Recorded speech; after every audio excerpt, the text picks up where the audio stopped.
On today's episode, we get into one of the most famous of Grimm's fairy tales, Hansel and Gretel. My name is Zach Stewart, and these are the ShadowBear Story Sessions.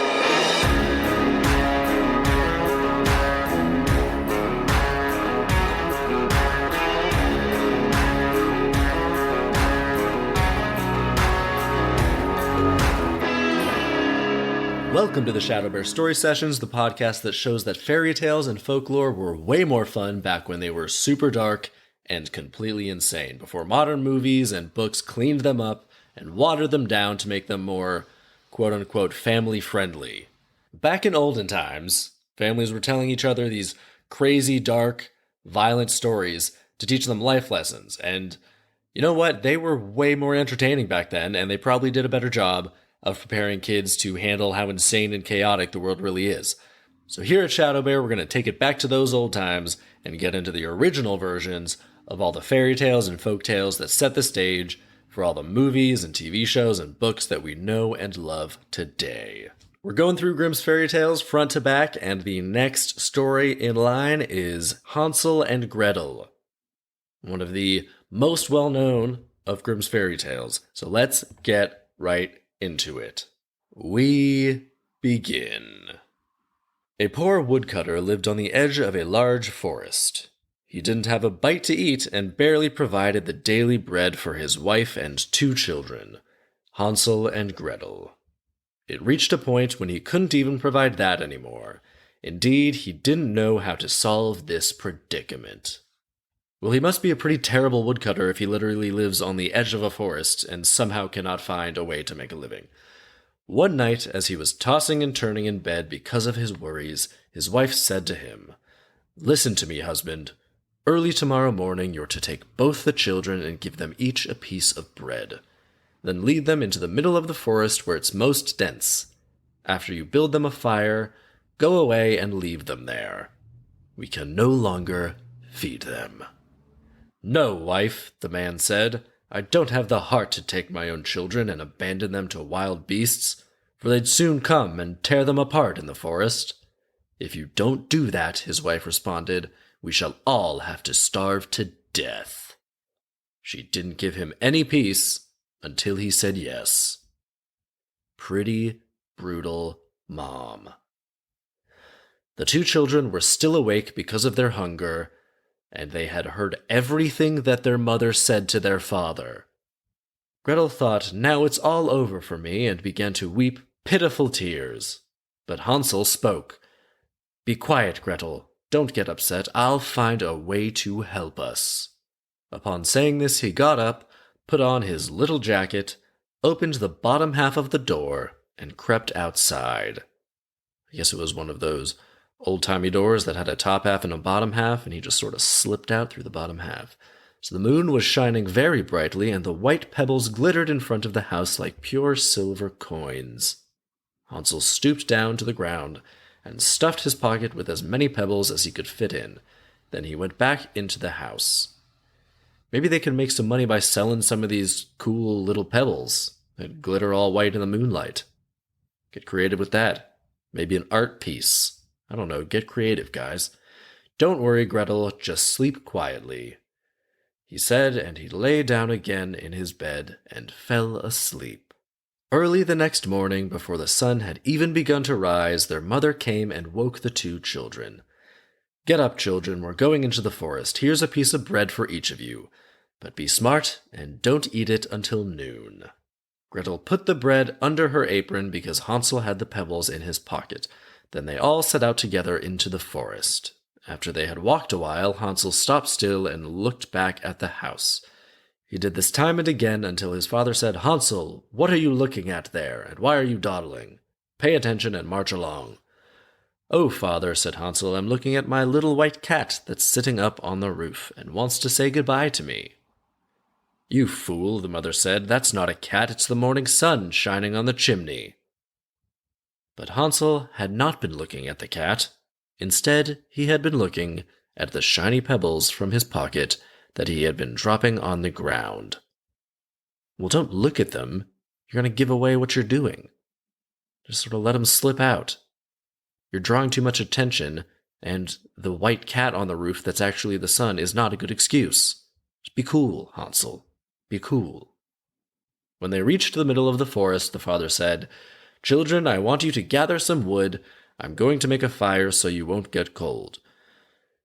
Hansel and Gretel gathered together some brushwood and built quite a nice little pile.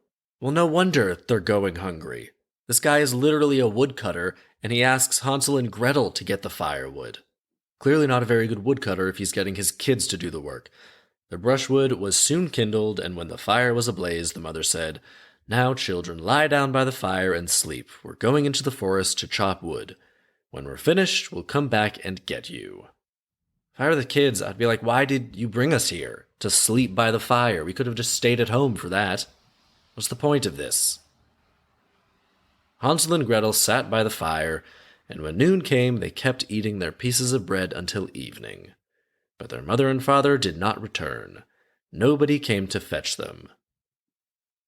Well, they knew this would happen. They heard about this plan. Why did they even go? Just leave in advance. You know your parents are about to abandon you. Just get out of there so at least you're not abandoned in the middle of a forest where apparently there are wild beasts ready to tear you apart. When it became pitch dark, Gretel began to weep, but Hansel said, "Just wait a while until the moon has risen." And when the full moon had risen, Hansel took Gretel by the hand. The pebbles glittered like newly minted silver coins and showed them the way. They walked the whole night long and arrived back at their father's house at break of day. Their father rejoiced with all his heart when he saw his children again, for he had not liked the idea of abandoning them alone in the forest. To be honest, that doesn't really do much for me, because he still abandoned them in the forest. You don't get brownie points. This doesn't really tell me. I know it's trying to convey that the father is nicer, but he still abandoned his kids in the forest. You don't get any sympathy for just being happy that they found their way back, because they outsmarted you with pebbles. Their mother also seemed to be delighted by their return, but secretly she was angry. Not long after this, there was once again nothing to eat in the house, and one evening Gretel heard her mother say to her father, "The children found their way back one time, and I just let that go. But now there's nothing left in the house except for a half loaf of bread. Tomorrow you must take them farther into the forest so they won't find their way back home again. Otherwise, there's no hope for us." All this saddened the father, and he thought, "It'd be much better to share your last bite to eat with your children." But since he had given in the first time, he also had to yield a second. I don't understand that logic, because he gave up the first time, he had to do it the second time. No. They found their way back, and we made it for a little while. Clearly we can figure this out. We didn't starve immediately. He could just come back and say, "No, last time I gave in, so this time, no, I refuse." But no, I guess we have a wimp of a woodcutter father here. Hansel and Gretel overheard their parents' conversation. God, guys, have the conversation in more private. It's just talking about abandoning your kids in front of your kids. What is this, a tiny cabin? And they're just like right over there on the other side? You can obviously overhear everything they're saying. This is really sad these kids have to put up with this. If this is what these kids' life is like, just get out of there. Just don't wait for another secret plan. Run away. Just don't formulate another secret plan to go into the forest and find your way back to the parents that want to abandon you and have done so repeatedly. Just get out of there. Get out of there before they can take you to the forest. And at least you stand a chance, because you're not lost in the woods. Alright, so they overheard their parents' conversation. Then Hansel got up and intended to gather pebbles once again, but their parents had locked the door. It's a fire hazard. Nevertheless, he comforted Gretel and said, "Just sleep, dear Gretel. The dear Lord will certainly help us." Okay, there's a weird throwing some religion in here. Don't know if that'll come into play.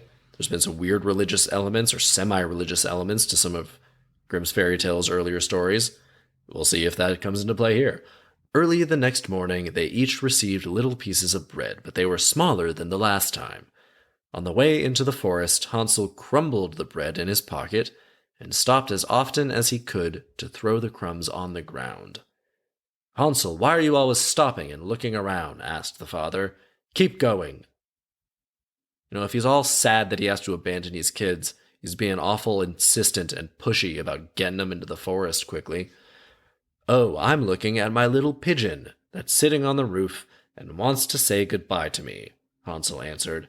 You fool, his mother said. That's not your little pigeon. It's the morning sun shining on the chimney. Well, either Hansel has a bunch of weird little animal pets who stand on the roof and try and send him messages and say goodbye to him, or he's just really good at knowing how to make up a good excuse that his mother will believe, because she always just thinks he has terrible vision and it's actually the sun. Now, their mother led the children even deeper into the forest until they came to a spot they had never been to before in their lives. Once again, they were to sleep by a large fire, and their parents were to come and fetch them in the evening. How did that conversation go? Again, they could be like, we could have stayed home for this. We don't need to sleep by a fire in the forest. We could have just stayed home. And you say you're going to come back. Are you going to come back? Because last time we did this, you just left. Also, how did that go when they returned last time? How did that conversation go when they got back to the house and we found our way and the father rejoiced? Just yeah, you didn't come back. The hell was that about? I'm glad you're happy to see us, but the hell happened? You said you were going to come back to the fire. You never came back to the fire. How did the parents play that one off? Suspicious.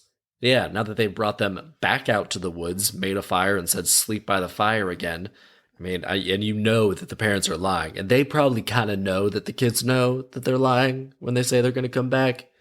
This is just sad vibes all around. When noon came, Gretel shared her bread with Hansel because he had scattered his along the way. Noon went by, and then evening passed, but no one came for the poor children. Hansel comforted Gretel and said, Just wait until the moon has risen, Gretel. Then I'll see the little breadcrumbs that I scattered. That'll show us the way back home. Breadcrumbs are not reflective like pebbles are. Their best odds with the breadcrumbs would have been to just go back immediately. Why? There's no point in waiting. They know Mom and Dad aren't coming back. They know that. They overheard the plan. Again. They're following the first plan when they need to adapt this plan to breadcrumbs. When the moon rose and Hansel looked for the breadcrumbs, they were gone because the many thousands of birds that fly about the forest had found them and gobbled them up. If they had gone immediately to try to follow that trail, they would have had better odds. Still, some of them might have been gobbled up. They might not have gotten all the way back, but they would have gotten a lot closer. We continue. Nevertheless, Hansel believed he could find the way home and pulled Gretel along with him, but they soon lost their way in the great wilderness. They walked the entire night and all the next day as well, from morning till night until they fell asleep from exhaustion. Then they walked for one day more, but they didn't find their way out of the forest. They were now also very hungry, for they had had nothing to eat except some berries that they had found growing on the ground. On the third day they continued walking until noon. Then they came to a little house made of bread, with cake for a roof and pure sugar for windows. Let's sit down and eat until we're full, said Hansel. I want to eat a piece of the roof. Gretel, you can have part of the window since it's sweet. I guess Gretel's got that sweet tooth.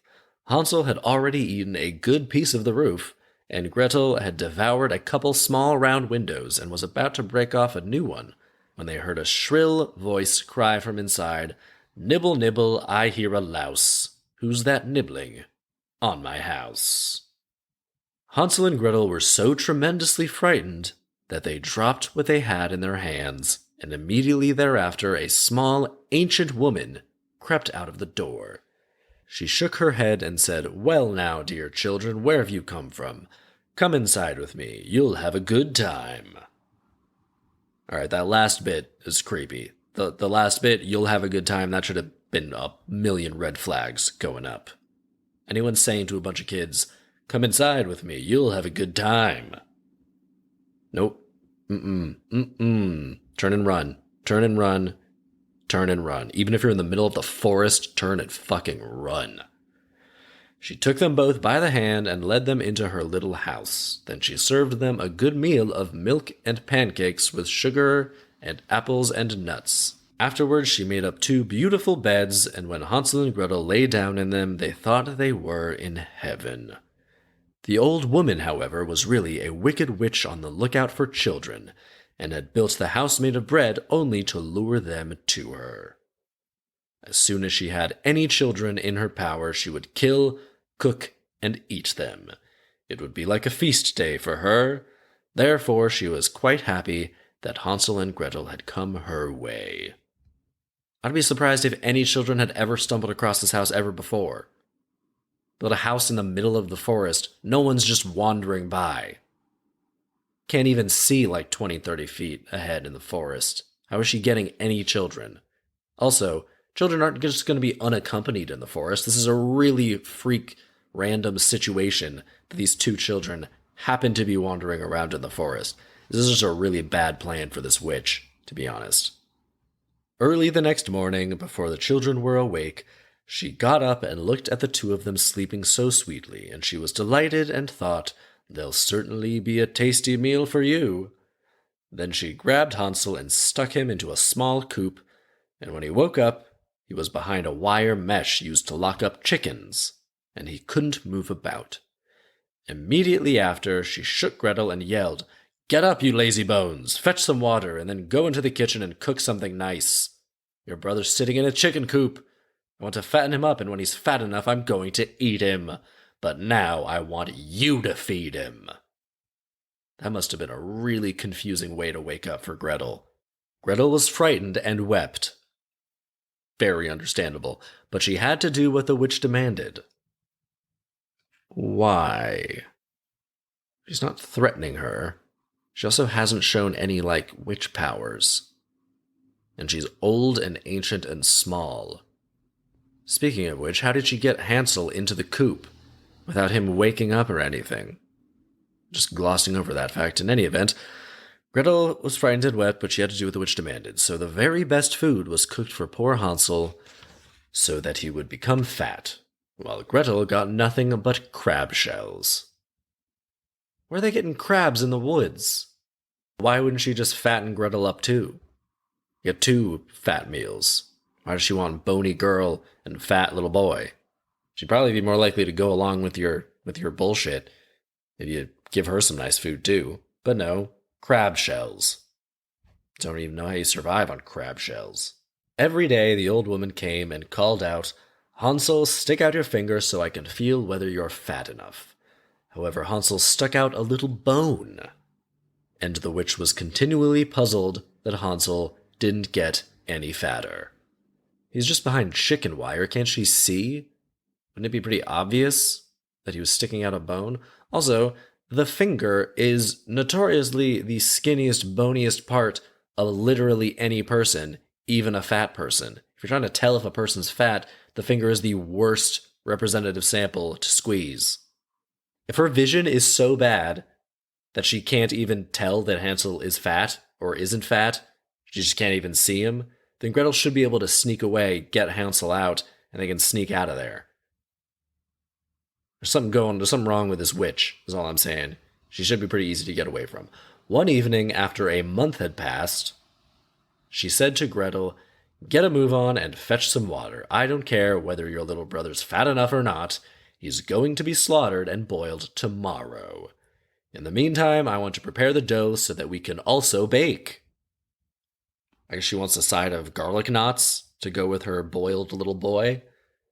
So Gretel went off with a sad heart and fetched the water in which Hansel was to be boiled. Come on, Gretel, do something. I mean, I know she does later, but at this point, really, you're just going along with the motion. She hasn't even threatened you with anything. She hasn't threatened you or shown any magical ability whatsoever, other than, I guess, having a big house made of food. But that's not a violent ability. That's not a threatening power. Just because a witch can do food magic doesn't mean she's dangerous to you. Try something, Gretel. Punch her in the face.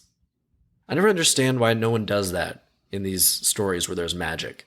You can still punch someone in the face. Oh, that person's magic? They still have a face you can punch. Punch that witch in the face. In any event, we continue. Early the next morning, Gretel had to get up, Light the fire and hang up a kettle full of water. Well, it's just going to take more than a kettle. You're boiling a human. Just putting a kettle of water and you're just going to pour it on him over his head. It's just going to hurt like hell. It's not going to boil him. Make sure that it boils, said the witch. I'm going to light the fire in the oven and shove the bread inside. Wants to make sure the garlic sticks are ready when Hansel is. Gretel was standing in the kitchen and wept bloody tears, and thought... She wept bloody tears, that's a bit off-putting. She thought it would have been better if the wild animals in the forest had eaten us. Then we would have died together and wouldn't have had to bear this sorrow. And I wouldn't have to boil the water that will be the death of my dear brother. Oh, dear God, help us poor children get out of this predicament. The old woman called, Gretel, come right away over here to the oven. When Gretel came, she said, look inside and see if the bread is already nice and brown and well done.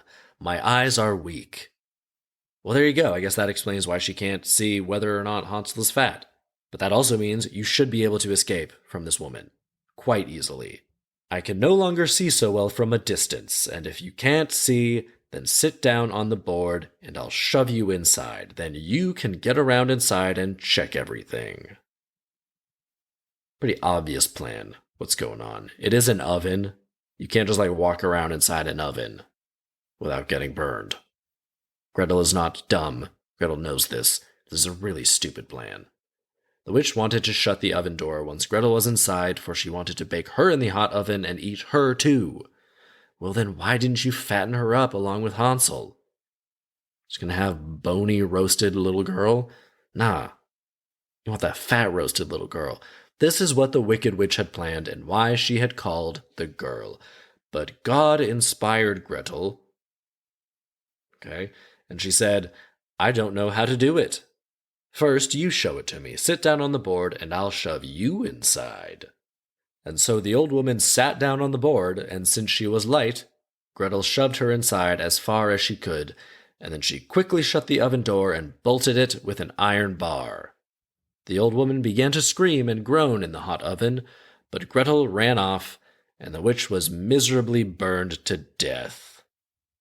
Meanwhile, Gretel went straight to Hansel and opened the door to the coop. There's a door? She could have just opened the door?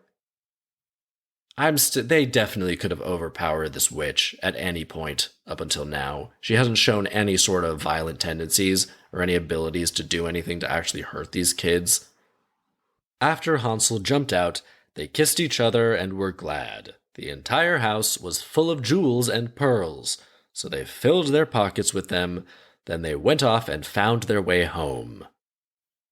So it was just easy after that? They just found their way home immediately?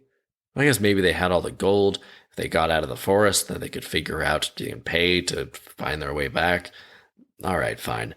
Their father rejoiced when he saw them again. Again, I do not buy this at all. You still abandon your kids twice. You do not get points for being happy. He hadn't spent a single happy day since his children had been away.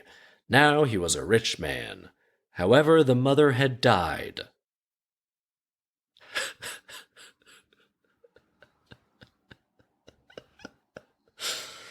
Just good. The end. That's the end. They literally just ended on that really lazy way of putting a bow on that. We don't really see the mother's comeuppance. Just happens off screen. They don't even give a cause of death. How did the mother die? I don't know. However, the mother died.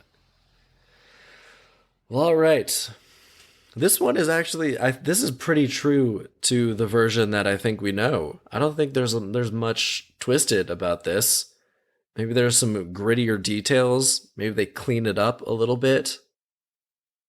I think I remember a version where there's a famine, which is what sort of motivates them to get rid of the kids, as opposed to just dad's a terrible woodcutter, so they can't make enough money, which is what's the situation in this original version. By the way, I did get the most original version of all of these fairy tales that I could find. I did some research, and this translation that I'm working with, I have been led to believe, is the most true to the originals of the translations that currently exist, because there were a number of updates and revisions that even the Brothers Grimm did themselves, but this is the most honest translation that I could find of the original versions.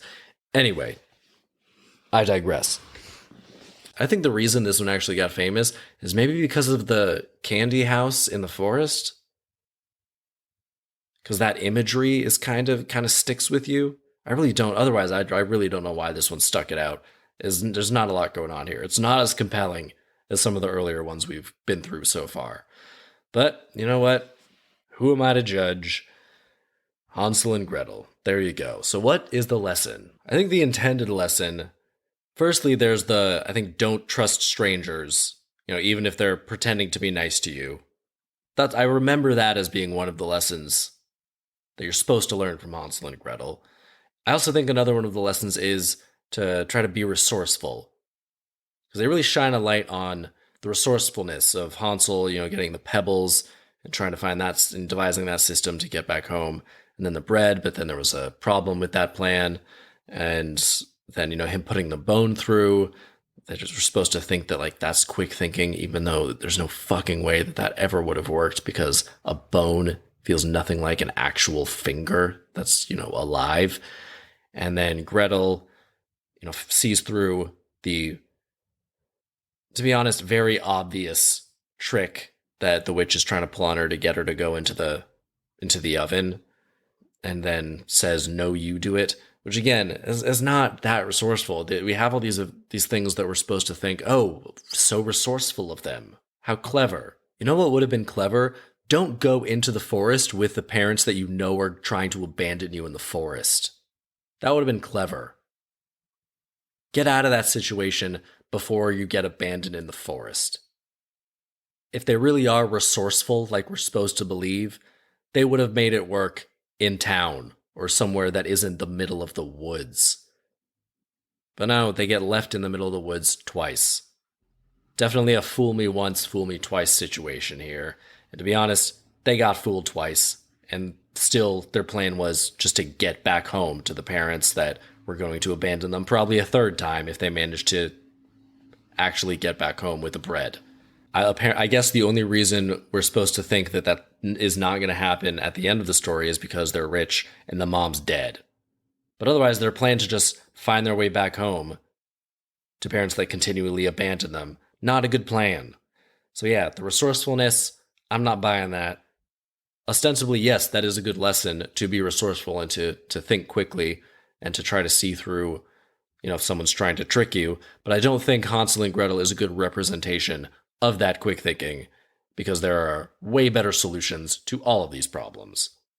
Resourcefulness would have been turning that bone into a shiv and stabbing the old woman and just getting the hell out of there.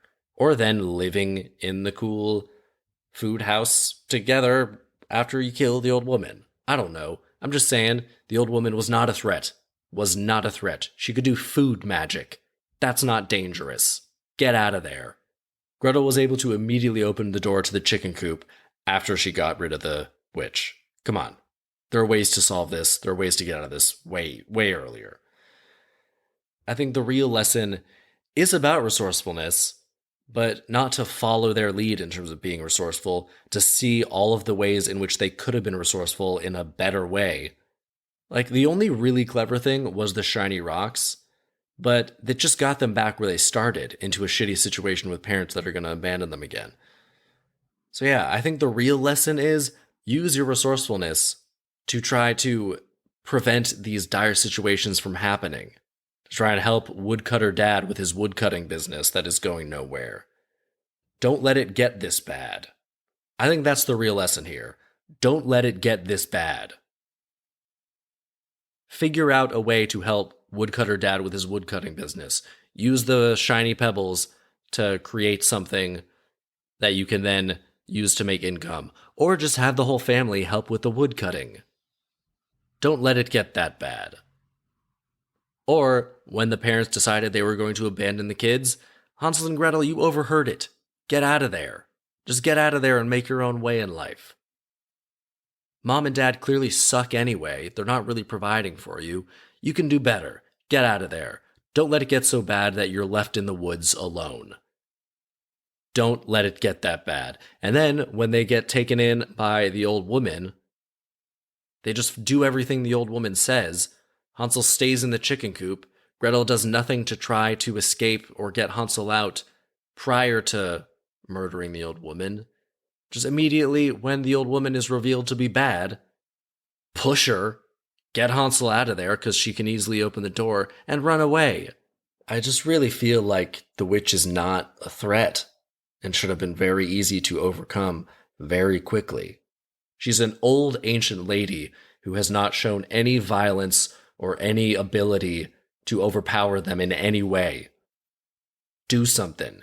It doesn't have to get to the point where now you're boiling kettle and you're eating crab shells and the old woman is trying to trick you and get you into ovens. Don't let it get that bad. That is the lesson here. Be resourceful so that it doesn't get that bad. Don't let it get that bad. That's the lesson here. All right. How are we going to adapt this? I think let's do something post-apocalyptic. So it's not a family.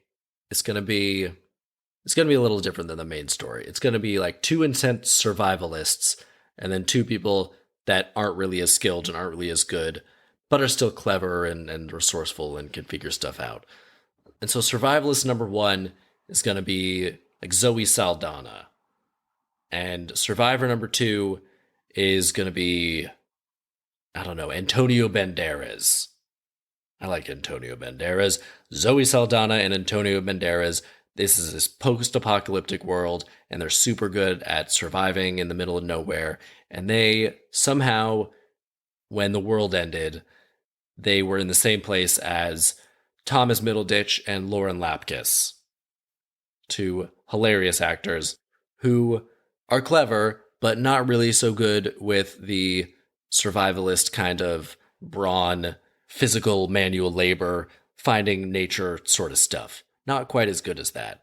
So they're all living together, trying to make do, but obviously Zoe Saldana and Antonio Banderas are sort of pulling their weight more than Thomas Middleditch and Lauren Lapkus.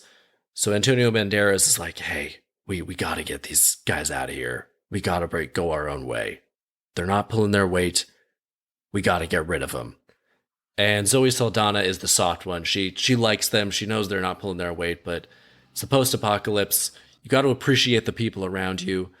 She's the sensitive one who wants to stay together, but says, fine, yeah, you know what, you're right. And so they lead them into the woods and say, we're going to go hunting. You guys stay here. We'll come back in a little while. And they go. We're not going to do the 2 times where they find their way back and then they abandon them again. It's just going to be the once. And so Zoe Saldana and Antonio Banderas bail. Thomas Middleditch and Lauren Lapkus are stuck out there. I'm also not going to do the thing where they overhear the people saying that they're going to abandon them, because that's just ridiculous. They would have just left if that were the case. So Lauren Lapkus and Thomas Middleditch don't know what's going on. They think, oh, maybe they got lost. Maybe they got lost and they couldn't find their way back to us. How sad. Well, got to figure out our own way. Then they sort of try and find their way back to home where Antonio Banderas and Zoe Saldana were. And maybe along the way, they sort of pick up some skills, some kind of survival skills. They figure some stuff out that maybe even Antonio Banderas and Zoe Saldana didn't know.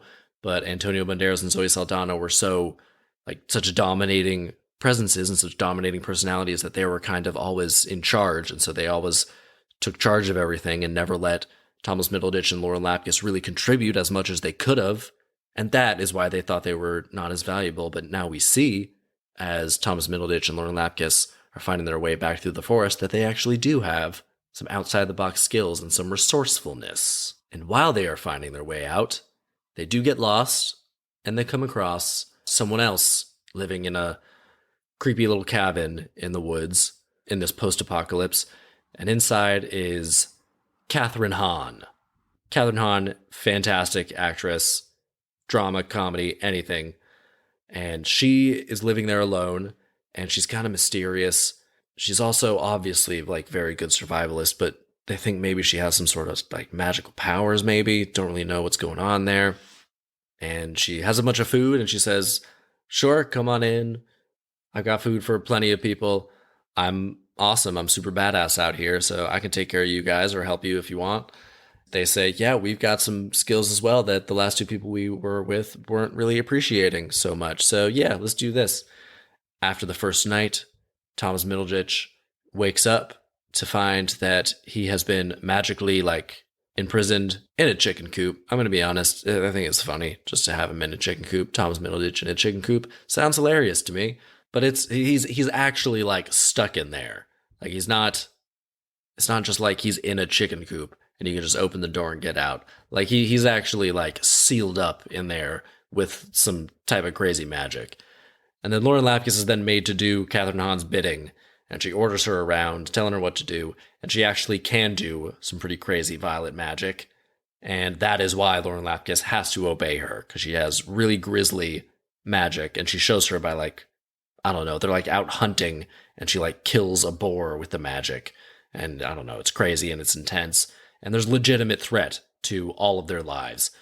Then they start trying to fatten up Thomas Middleditch, which I also find hilarious, and also trying to fatten up Lauren Lapkus, because it doesn't make sense why she wouldn't just want to have two fattened up people. And meanwhile, as this is all going on, Lauren Lapkus is keeping an eye on Catherine Hahn and sort of seeing all of the magic that she's doing. And unbeknownst to Catherine Hahn and Thomas Middleditch, Lauren Lapkus is actually sort of learning the magic just by observing Catherine Hahn, because she is very clever and very resourceful, and she's very smart. Then comes the day where Catherine says, I'm done with this. I'm going to eat Thomas Middleditch. Let's make a fire. We're going to roast him. They take Thomas Middleditch out. They hang him over the fire. And as Catherine Hahn is trying to start the fire, Lauren Lapkus has a big swell of power within her. She has studied what's going on. She studied the magic. She knows how to do it. And she does this attack on Catherine Hahn. She falls into the fire. Catherine Hahn falls into the fire. And then Lauren Lapkus pushes the whole thing that Thomas Middleditch is attached to. And it falls out of the fire, lands on the side. And then Lauren uses magic to make the fire bigger and burn the old witch in the fire. And then she gets Thomas Middleditch out of his tied hands and frees him from being attached to the spit. And then they go inside, and there's all these old, crazy cool jewels and gems and magical artifacts. And now Lauren Lapkus is magic, and they're both super resourceful. So they carry on through the forest, and then they make their own house, because now they're super resourceful and super badass, and Lauren is magic. And then they're doing really well. And then at some point, Antonio Banderas and Zoe Saldana stumble upon them and see, oh my goodness, you guys are doing so well. You guys are so great. You guys are super badass now. How could we have underestimated you? We weren't letting you live up to your full potential. We were overpowering the situation with our type A personalities, and we didn't see how valuable you really were. And Lauren Lapkus and Thomas Middleditch say, that's all right. We've all learned quite a lot. You can use our abilities, we can use your abilities. We can all live together happily in this post-apocalyptic hellscape. The end. And so that will do it for this week's episode of the ShadowBear Story Sessions. This was a long one of the bigger stories we've done so far. It's one of the longer stories we've done so far, and I enjoyed every minute of it. So thank you so much for listening. I know you've got adaptation ideas as well. Go on and tag me over on Twitter or Instagram with those. Come on over to ShadowBearStorySessions.com. You can donate. You can contact me, send me some suggestions or feedback. Would love to hear from you. And that'll do it for this week's episode. Next week's episode is a story titled Hair Fix It Up. Hair Fix It Up. We will see what all that mess is about next week. Don't forget to rate, review, and subscribe. That stuff really helps us out. My name is Zach Stewart, and I will see you next week on the ShadowBear Story Sessions.